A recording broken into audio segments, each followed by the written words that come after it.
Hello and welcome to my channel. This is Dana Lynette and I'm so glad you're here. Today's video, I'm going to show you how I dye my DIY Microlocs. So the first clip you saw was my hair dirty right after taking out those curly extensions. And as you can see, I'm using a semi-permanent hair dye. Not permanent, I've never used permanent, but I'm basing my skin with a little Vaseline so I don't have to walk around with a black circle on my forehead. I do leave the dye on a little longer, or the hair color on a little longer than the directions recommend. I do have locks and I need it to kind of permeate.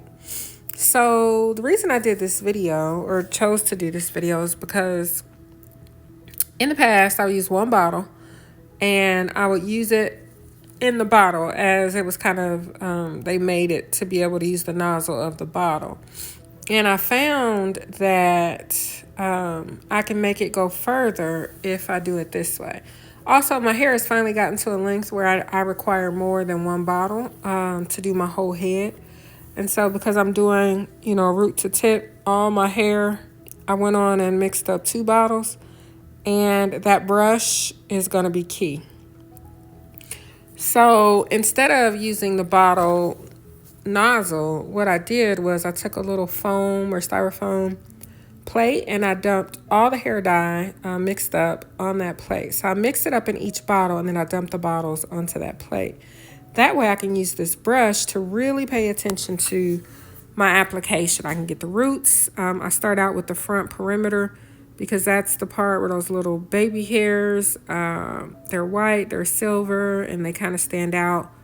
Plus, I've got that Bride of Frankenstein patch right in the middle, right there in the front. So I decided to do this way to just be very intentional and get the best coverage, and I did find this to be a very effective manner, and I do recommend it. So I really get detailed. I show you guys me getting all up in my head. And I'm sorry that I'm not like center in the frame of the video, but my eyesight is challenged and I needed to look around the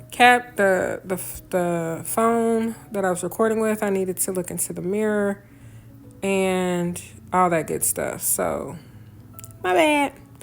Anyway, after I do the perimeter of my hair, then you see me going for the middle part, or rather the top of my head in general, because I'll be sitting in church and sometimes if I'm sitting where the camera shows and my gray hairs are showing, it just looks very interesting. So I said, let me hit the top of my head real good just in case. But no, in general, it needs it. You guys know I would go fully gray if my grays were growing in a pattern or a manner that looked good. But for me, the way my gray hair has been growing in, and it's a lot of it these days, it's like little specks. It almost looks like there's stuff in my hair, and I don't like that look. So apart from that patch in the front, it either makes my hair look, like I said, dirty, like there's stuff in my hair, or it makes my parts look spacier. And speaking of spacey, you guys see how thin my hair is on the side there? I can do a video about that. I don't know if you've heard of trichotillomania, but basically I was a hair puller back in middle school. I guess, I don't know, maybe subconsciously was a way to deal with stress. But I used to pull my hair, and I would pull it, and then I learned that your hair is not going to grow back. You keep doing that. But by then, the damage was done. So I did it on both sides, but I'm right-handed. And so that right side is really thin just from the mindless habit of pulling at my hair. And so if you do that, stop it. But if you guys want a video about trichotillomania, let me know. I'll be happy to record it. But you see me moving down to the ends of my hair where the lint, or it likes to really pick up lint. And I'm being very intentional about getting those ends really well. For some reason, I feel like since I locked my hair, it's gotten lighter. And so if I didn't dye my hair, it wouldn't be like the normal 1B color by this point. I feel like it would be like a color 2 going on a color 4. And I'm using like references to weave color, hair weave. But yeah, I don't know. I feel like since locking my hair, it's lightened up. So if anybody knows anything about that, let me know. I know being out in the sun, like I don't go swimming, but being out in the sun can lighten your hair. And I have started gardening, so maybe that has something to do with it. But I feel like it's tied to the locks. Anyway,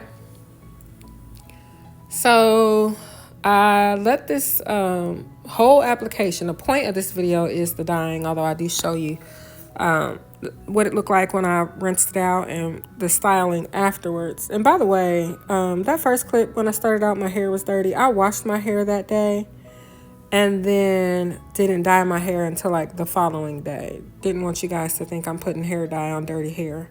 My hair is clean in these clips. So here we go. I'm just being very intentional. Since I used 2 bottles, I had more than enough. This is definitely the best that I've done in coloring my hair. And I only started coloring my hair since I locked it. And I've never used permanent hair dye, only hair rinse. But this is the best application I've gotten because I took the time to be this thorough. Getting up under my neck real well because I usually don't. So it was in desperate need of coloring. It was a struggle to get my hair this Kroger bag, y'all, but we made it. Sorry about all the faces I'm making in this video. And I know I look crazy, but I promise you I'm a beautiful woman. I'm a beautiful person. I really am. But I get on this camera looking crazy sometimes, just for you. All right, so after rinsing, you can see my hair is black. It's thoroughly covered. The roots are colored. Now I'm going to go in with a little hair oil. This is my favorite oil so far. You see I'm running out. It's the Main Choice, what is it? Mega Grow hair oil? Alpha Mega Grow? Something like that. It smells really good is the main reason I use it. I feel like when I started using it, my hair started growing faster. And my hair has been growing so quickly lately. But I'm an oil queen. I've always been an oil queen. My whole lock journey, I've used oil. It's just great. But if you're coloring your hair, you know, that's added chemicals, added stress. And I think it's good to give your hair, you probably shouldn't be coloring your hair anyway if you're not fully locked. But if you're fully locked, putting some oil on there, especially when you color it, is a good idea, I think. Your hair needs nourishment. And then what I did was I went on and put it in braids. And I'll show you those braids, and then I'll show you a couple clips of the braid out, and then I'll show you the style I did after that. So this is what I look like all braided up. Try not to leave the house like this. No, I'm just playing. I leave the house all the time like this. I need to stop. But I hit it with the dryer. If you don't want your hair stinking, if you don't want your hair mildewing or getting mildew, don't play games. When you wash your hair, you braiding it up, and it has the opportunity to hold that moisture. Hit it with the dryer. Even if you don't do it till it's fully dry, do as much as you can with the time that you have. All right, so here's the good braid out. And you can see the style that I was working on here. If you go to my video about boho microlocs, I added synthetic curls to this braid out. And the texture of the synthetic hair didn't really match, so that was a bit of a fail. Kind of cute, but a fail. A cute fail. And then after that, I curled my hair and I put it in an updo. And these curls were kind of floppy, and so I ended up turning this curly ponytail into a bun, which you'll see in the next clip. And yeah, so that's what I've done with my hair for about 3 to 4 weeks after a retie. Now it's time for a retie again. Stay tuned for more about this lock journey.